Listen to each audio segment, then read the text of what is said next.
Olá, queridos, estamos no ar com mais um Conversa Pública, o nosso momento delícia durante o dia, não é mesmo? Tempo em que podemos refletir sobre temas importantes para o nosso dia a dia, para a nossa vida, e que, com certeza, eles terão relevância para esses aspectos, não é mesmo? Eu agradeço a companhia de vocês, quer seja pela Rede Boas Novas de televisão, pela Rádio Boas Novas, no nosso canal do YouTube ou aqui no nosso podcast. É sempre um prazer poder contar com a sua audiência. Nosso tema de hoje é um tema muito interessante. No censo de 2010, o número de cristãos evangélicos no Brasil, ele chegou perto de um quarto da população brasileira, ou seja, 22,2% da população. E muitos esperam que esse novo censo nos apresente um número ainda bem maior de evangélicos em relação à população. O fenômeno do crescimento do número de evangélicos, ele traz à tona um tema que precisa ser discutido, sobretudo pelos próprios cristãos. Quais impactos concretos o testemunho deste contingente maior deveria ter em nosso país? E talvez a pergunta mais importante seja como essa crescente influência dos evangélicos mudará a vida dos que mais sofrem, especialmente dessa população que mais sofre em nosso país. É sobre isso que nós vamos conversar hoje com o Lucas Meloni. O Lucas, ele é jornalista, estudante de teologia, é escritor e é também o vencedor do concurso Ensaios Escritos em Língua Portuguesa para Cristãos Brasileiros. Em seu texto vencedor, o Lucas propõe aos cristãos uma séria reflexão sobre a prática dos ensinamentos de Cristo. Lucas, brigadíssimo por estar aqui com a gente e nos permitir uma reflexão diretamente com você sobre esse tema. Seja muito bem-vindo. Olá, Celeste, olá a todo mundo que nos acompanha aí pela Rede Boas Novas. Uma grande alegria participar com vocês nesse momento para falar sobre essa temática que é tão importante, tão urgente. Verdade, né? Eu acho que nesse seu texto você toca no que é, na minha opinião, a questão de, como o pessoal gosta de dizer, 100 milhões de dólares, né? Porque como é que o crescimento tão significativo da população brasileira, da população evangélica no Brasil, ela pode impactar a nossa nação. Tem que fazer diferença, né? Se não fizer diferença, alguma coisa certamente está errada, né? Você foi o vencedor desse concurso, né? Um ensaio em uma das revistas que tem credibilidade no mundo cristão, em diferentes países. Como você sentiu a repercussão dessa vitória para você, na tua opinião? Qual foi o motivo da tua vitória? Quando eu li as primeiras notícias que me inspiraram a escrever sobre isso, eu estava lá em julho de 2022 e a grande imprensa brasileira noticiava a volta do Brasil ao mapa da fome, um levantamento da Organização, né, das Nações Unidas para Agricultura e Alimentação, a FAO. Isso me chamou muita atenção porque o Brasil é um grande produtor agrícola, um dos grandes líderes de commodities no mundo. Então aqui nós produzimos muitos itens do agronegócio que acabam sendo exportados para o mundo. A balança comercial brasileira sempre acaba indo para um saldo positivo graças ao agronegócio. Então nós temos terras muito ricas e grandes produtores agrícolas e grandes extensões territoriais. Me chamou muita atenção o seguinte: olha, um país deste tamanho, com dimensões continentais, com um número de evangélicos cada vez maior, tem alguma coisa que não está certa e a conta não está batendo, porque as pessoas passam fome, o Brasil volta a um levantamento triste, né? Desolador observar o país voltando ao mapa da fome. Mas parece que a presença evangélica e também nas esferas de poder, isso não se reflete em uma melhoria significativa no aspecto social. E aqui vale uma reflexão, e o texto vai nessa direção, que a ideia não é promover o assistencialismo, não é um assistencialismo barato. A fome, assim como todos os males humanos, ela nasce da queda humana, do pecado. E a partir disso nós temos o desenrolar de vários aspectos que acabam nos prejudicando como humanos na nossa convivência comunitária. Então, quando a gente propõe uma reflexão sobre qual o papel da igreja, o que a igreja pode fazer de diferente, nesse artigo eu trago alguns bons exemplos de organizações cristãs, de igrejas que têm feito a diferença pelo Brasil e pelo mundo, no que eu gosto de chamar de ações de compaixão e graça.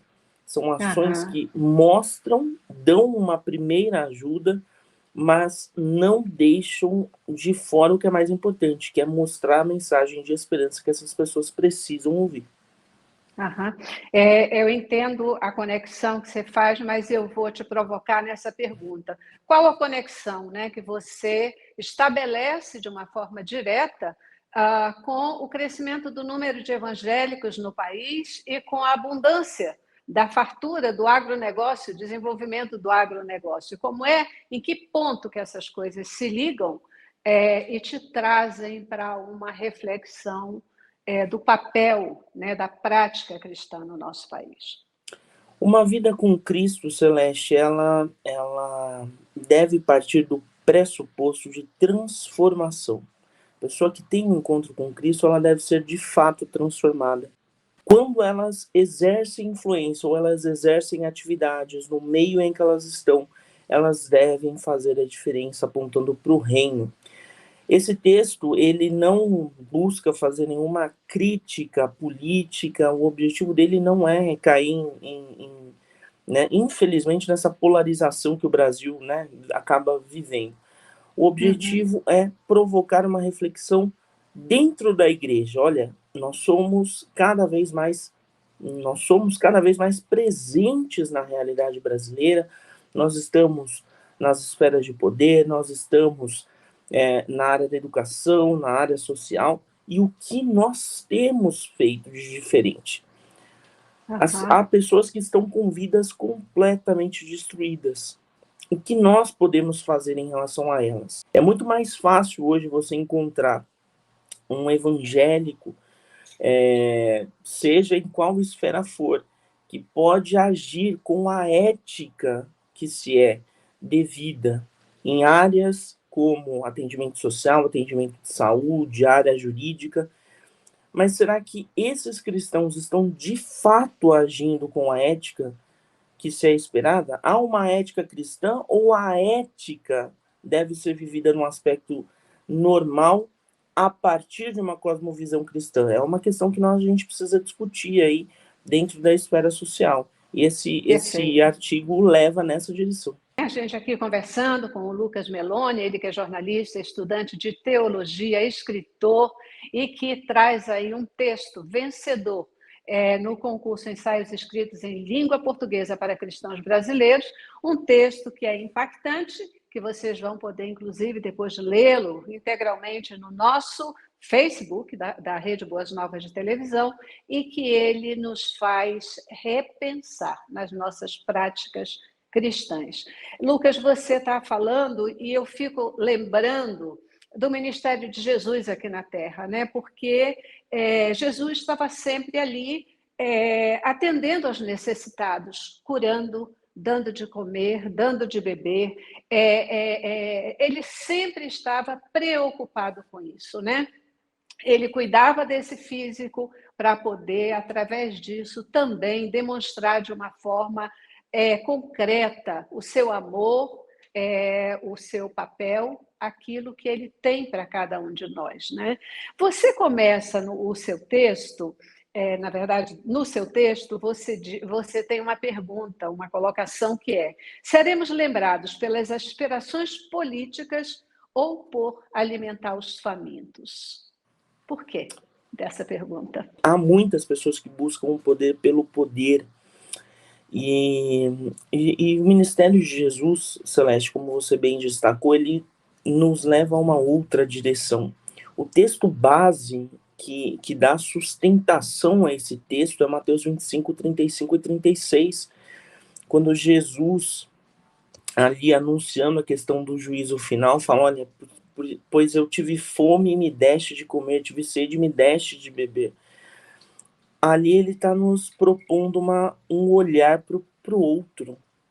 Uhum. Ele nos convida a ter a empatia, ter uma visão mais aberta em relação às dificuldades dos outros.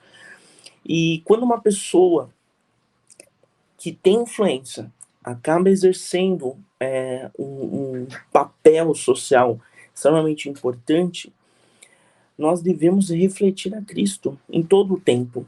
Uma pessoa que está num lugar desse, numa condição dessa, tem uma responsabilidade ainda maior, porque ela tem debaixo da sua tutela ali vidas, direta ou indiretamente, vidas dependem daquela ação, daquela boa gestão.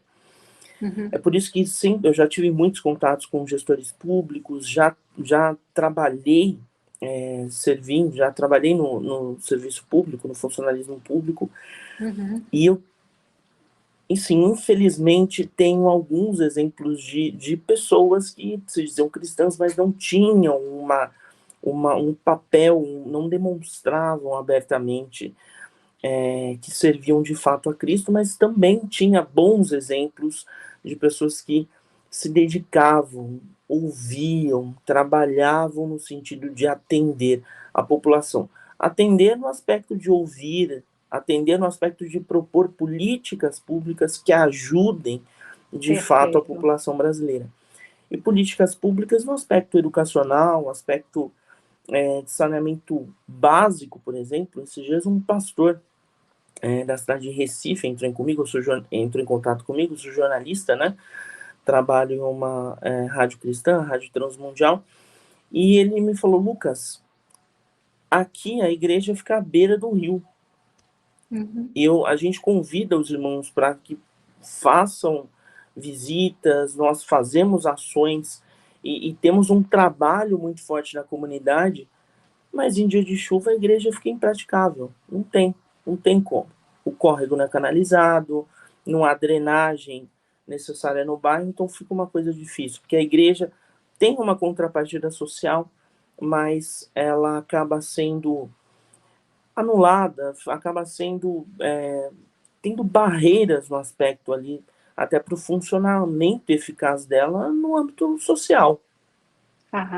Você está falando de políticas públicas, você está falando no envolvimento da igreja com as necessidades reais da população de um modo geral. Muitas pessoas afirmam que a igreja, né, que os cristãos, de um modo geral, não devem se envolver com política. Política é uma coisa e igreja é outra coisa. Como é que você pensa a respeito disso, Lucas? Todos nós somos cidadãos. Antes de tudo, Paulo já nos aponta isso, nós somos cidadãos do céu, somos cidadãos do reino. Então a nossa cidadania é divina e glórias a Deus por isso. Mas nós somos cidadãos brasileiros também. Então nós devemos entender quais são as dificuldades, as oportunidades que as nossas cidades, o nosso país nos apresentam. Eu não estou dizendo aqui que as pessoas precisam levantar bandeiras político-partidárias, porque todo o sistema político que nasce do coração do homem, ele já nasce fracassado, ele já nasce fruto do pecado. O que eu digo aqui é que todos nós temos uma responsabilidade, nós não podemos votar em qualquer pessoa, nós não podemos confiar uma coisa tão séria, tão importante que é a questão do voto a forasteiros. Nós precisamos entender nossa responsabilidade como cidadãos. E quando as pessoas dizem, política e igreja não se misturam, de fato, eu sou um crente batista, eu confio nessa separação, eu acredito nessa separação igreja e Estado. O que eu estou dizendo é que a igreja é um organismo, é um agente social. E ela está inserida na sociedade, ela não pode ser anulada dentro da sociedade, até porque nós temos ótimas contrapartidas. Cito aqui, por exemplo, o Celeste, um projeto da Junta de Missões Nacionais, da Convenção Batista Brasileira, chamado Cristolândia.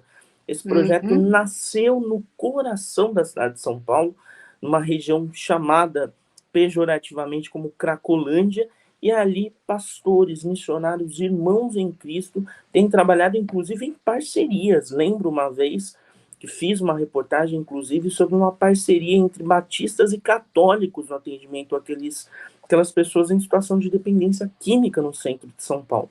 A igreja é uma ferramenta, um instrumento de evangelização, um instrumento social também.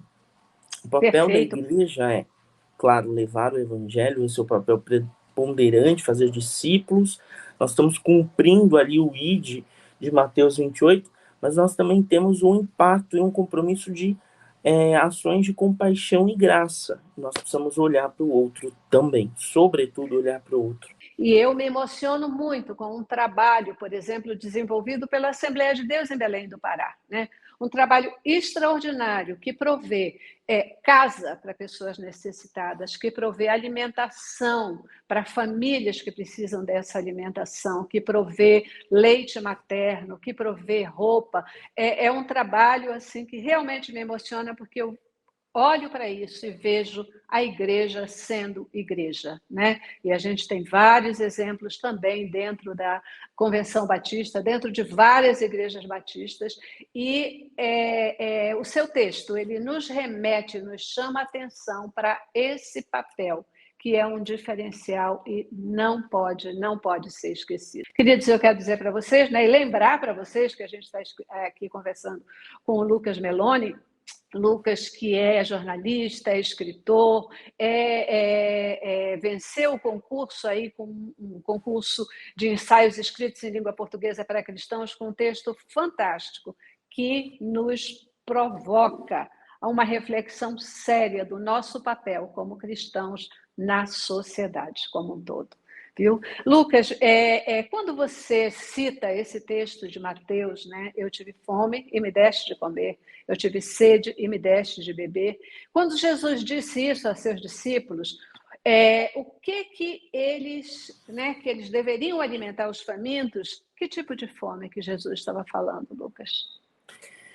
Bom, ali, claro, há um aspecto espiritual. Nós devemos levar a água viva, o alimento que é Cristo para as pessoas. Então, quando ele nos comissiona, capítulos adiante de Mateus, ele reforça essa ideia, mas ali ele também fala do aspecto da gentileza, do aspecto de olhar o outro. Eu acredito ali que há uma cosmovisão, um direcionamento nesse sentido. Nós devemos levar o evangelho, mas nós não podemos descuidar das pessoas. Celeste, eu gosto muito, em especial do Antigo Testamento, porque são livros riquíssimos, tem um amor em especial pelo Pentateuco, os 5 primeiros livros. Ali eu acho que Moisés trata com muita serenidade, muita oportunidade sobre temáticas nessa direção. E o livro do Pentateuco que mais trata sobre essa realidade dos chamados excluídos ou dos pobres é Deuteronômio. Deuteronômio tem um foco especial ali sobre os pobres, na verdade sobre uma tríade, né? Sobre 3 figuras que Deus tem especial atenção: os pobres, os estrangeiros e as viúvas. Não é à toa, por exemplo, que a gente vê nos evangelhos Jesus ressuscitando o filho da viúva de Naim. Porque quando Jesus vê aquela mulher com aquela multidão saindo, né, e o corpo do garoto sendo carregado, Jesus certamente entendia o contexto que aquela mulher estava inserida, porque ela era uma viúva, ou seja, para a sociedade daquela época ela já estava à margem da sociedade, e ainda assim ela tinha perdido a única referência masculina naquela realidade dela, na vida dela. Então, Jesus se compadeceu, esse é o termo, até que algumas traduções trazem. Então, quando a gente fala sobre alimentar no espírito, com a mensagem da esperança, mas alimentar também com atenção, com apoio. E também eu não vou excluir com a questão da alimentação mesmo, que traga segurança alimentar. Lucas, com o teu texto, né, com esse trabalho e com a divulgação dele, porque é importante que a gente possa refletir e divulgar, qual é a expectativa, como você vê o que falta na igreja cristã para que ela coloque em prática esses ensinamentos de Jesus. Celeste, o texto vencedor do concurso da Cristiane Eritioday no ano passado foi da jornalista Marília de Camargo César. É um grande nome do jornalismo brasileiro, uma pessoa competentíssima, de grande carreira, jornalista do Valor Econômico. E ela tratou sobre uma temática muito interessante, foi a questão da violência doméstica. Okay. De um ano para cá, eu tenho visto algumas igrejas tratando mais sobre essa temática, inclusive abordando esse texto como um ponto de partida ou como parte da discussão. Eu gostaria que esse texto propusesse uma reflexão também, que a começar pelos líderes e pastores, a gente pudesse pensar como igreja de Cristo, como representantes da igreja de Cristo, né? Porque as nossas igrejas locais são representantes da grande igreja de Cristo. Qual que é o nosso papel? O que nós devemos fazer? Nós temos ali no texto bons exemplos de organizações e igrejas que fazem a diferença. Você citou um grande exemplo também na região norte do país, tem feito a diferença, não tenho dúvida alguma disso, e a gente precisa pensar como a gente pode fazer a diferença também na nossa realidade, com os nossos vizinhos, na nossa faculdade, no nosso trabalho, enfim.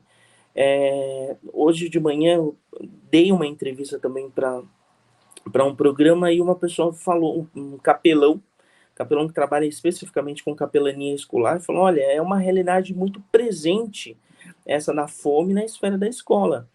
De fato, né, quantas e quantas crianças acabam indo para a escola apenas para se alimentar? E se colocar na ponta do lápis, o desempenho escolar dessas crianças fica muito aquém de outras crianças que têm famílias mais bem estruturadas, financeiramente inclusive, e que acabam conseguindo fazer os seus estudos com competência.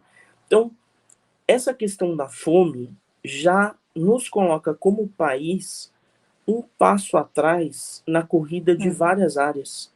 Porque as nossas crianças serão os nossos professores de amanhã, serão os nossos engenheiros, serão os nossos jornalistas, serão líderes políticos, líderes religiosos. Mas será que a gente está olhando para as crianças que estão passando fome no país? A gente precisa ter uma atenção também em relação a isso.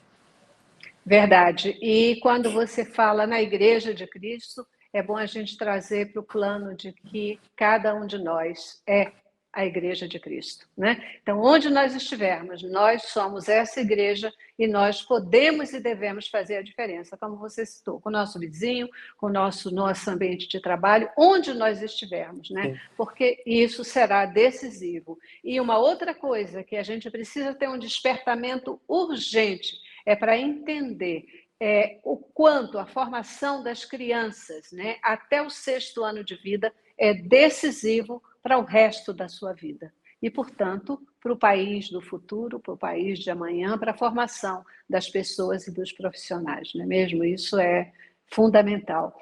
Lucas Meloni, muitíssimo obrigada pela sua presença e conversa aqui conosco. Ainda sua mensagem final para o nosso telespectador. Celeste, eu queria agradecer ao convite, muito obrigado a toda a equipe da Rede Boas Novas pelo espaço. Eu espero que esse artigo possa chegar a todos que estão nos acompanhando, que vocês possam ler. Eu fico à disposição, caso alguém queira entrar em contato, via redes sociais mesmo, para a gente poder conversar um pouco mais sobre esse projeto. Eu estou no Instagram, @lucasmeloni, é só me procurar, eu fico à disposição. E a minha última mensagem é que o desejo do meu coração, Celeste, é que esse texto ele caia como semente em terra fértil. E que ele não seja compreendido pelo aspecto errado. Ele não tem foco político. Todos os lados são alvos de crítica, ou exigem de nós uma análise muito clínica, porque aqui a gente está falando de um assunto muito superior, muito mais grave. É um aspecto que nos toca como seres humanos, criação de Deus. Nós, como filhos de Deus, o que nós temos feito pela criação humana que está agonizando de fome. É por isso que sempre que eu compartilho sobre esse texto, eu falo, meu irmão, minha irmã, olhe pelo prisma bíblico. Aqui não Amém. é uma cilada, aqui não tem foco político, aqui é um foco bíblico, um convite para uma reflexão cristã bíblica. Amém, amém. Ao ler o teu texto, o meu olhar e a minha visão foi exatamente essa visão do efetivo papel que nós cristãos precisamos exercer, porque esse é o propósito do Evangelho de Cristo, abençoar, abençoar. Muitíssimo obrigada mais uma vez, Lucas Meloni, e obrigada a você também que participou conosco. Até a próxima.